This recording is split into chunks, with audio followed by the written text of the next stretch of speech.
दामोदर हरी चापेकर का जीवन परिचय। दामोदर हरी चापेकर या चापेकर बंधु का नाम भारत के क्रांतिकारी शहीदों में अमर है। दामोदर हरी चापेकर और उनके दोनों भाई बालकृष्ण चापेकर तथा वासुदेव चापेकर भी भारतीय इतिहास में अपनी अमिट छाप छोड़ गए हैं। ये तीनों भाई बाल गंगाधर तिलक से प्रभावित थे और तीनों भाइयों को संयुक्त रूप से चापेकर बंधु नाम से प्रसिद्ध थे।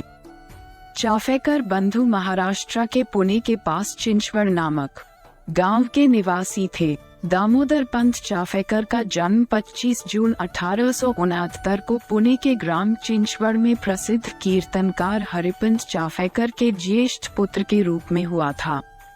उनके दो छोटे भाई क्रमशः बालकृष्ण चापेकर एवं वसुदेव चापेकर थे। बचपन से ही सैनिक बनने की इच्छा दामोदर पंत के मन में थी। विरासत में कीर्तनकार का यश ज्ञान मिला ही था। महर्षि पटवर्धन एवं लोकमान्य बाल गंगाधर तिलक उनके आदर्श थे, जिन्होंने भारत की स्वतंत्रता के लिए अपना बलिदान दिया। ये तीनों भाई लोकमान्य बाल गंगाधर तिलक के संपर्क में थे। तीनों भाई तिलक जी को गुरुवत सम्मान देते थे। तिलक जी की प्रेरणा से उन्होंने युवकों का एक संगठन व्यायाम मंडल तैयार किया। ब्रिटानिया हुकूमत के प्रति उनके मन में बाल्यकाल से ही तिरस्कार का भाव था। दामोदर पंत ने ही बंबई में रानी विक्टोरिया के पुतले पर तारकोल पोतकर गले में जूतों की माला पहनाकर अपना रोष प्रकट किया था। 1894 से चापेकर बंधुओं ने पूना में प्रति वर्ष शिवाजी एवं गणपति समारोह का आयोजन प्रारंभ कर दिया था।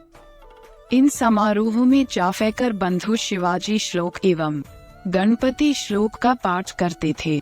सन 1897 में पुणे नगर प्लेग जैसी भयंकर बीमारी से पीड़ित था। इस स्थिति में भी अंग्रेज अधिकारी जनता को अपमानित तथा उत्पीड़ित करते रहते थे। वाल्टर चार्ल्स रैंड तथा आयर्स्ट ये दोनों अंग्रेज अधिकारी लोगों को जबरन पुणे से निकाल रहे थे। जब 22 जून 1897 को पुणे के गवर्नमेंट हाउस में महारानी विक्टोरिया की षष्ठी पूर्ति के अवसर पर राज्यारोहण की हीरक जयंती मनाई जाने वाली थी, इसमें वाल्टर चार्ल्स रैंड और आयर्स्ट भी शामिल हुए। दामोदर हरी चापेकर और उनके भाई बालकृष्ण हरी चापेकर भी एक दोस्त विनायक रांडे के साथ वहां पहुंच गए और अपनी अपनी बग्घी पर सवार होकर चल पड़े। योजना के अनुसार दामोदर हरी चापेकर रैंड की बग्घी के पीछे चढ़ गया और उसे गोली मार दी। उधर बालकृष्ण हरी चापेकर ने भी आयर्स्ट पर गोली चला दी। आयर्स्ट तो तुरंत मर गया, किंतु रैंड 3 दिन बाद अस्पताल में चल बसा। पुणे की उत्पीड़ित जनता चापेकर बंधुओं की जय जयकार कर उठी। गुप्तचर अधीक्षक ब्रुइन ने घोषणा की कि इन फरार लोगों को गिरफ्तार कराने वाले को 20,000 रुपए का पुरस्कार दिया जाएगा। इन दोनों ने पुरस्कार के लोभ में आकर अधीक्षक ब्रुइन को चापेकर बंधुओं का सुराग दे दिया। इसके बाद दामोदर हरी चापेकर पकड़ लिए गए, पर बालकृष्ण हरी चापेकर पुलिस के हाथ न लगे। सत्र न्यायाधीश ने दामोदर हरी चापेकर को फांसी की सजा दी। 18 अप्रैल 1898 को प्रातः वही गीता पढ़ते हुए दामोदर हरी चापेकर फांसी घर पहुंचे और फांसी के तख्ते पर लटक गए। उधर बालकृष्ण चापेकर ने जब ये सुना कि उसको गिरफ्तार न कर पाने से पुलिस उसके सगे संबंधियों को सता रही है, तो वह स्वयं पुलिस थाने में उपस्थित हो गए। वह 9 फरवरी 1899 की रात थी। तदनंतर वासुदेव चापेकर को 8 मई को और बालकृष्ण चापेकर को 12 मई 1899 को यरवदा कारागृह में फांसी दे दी गई।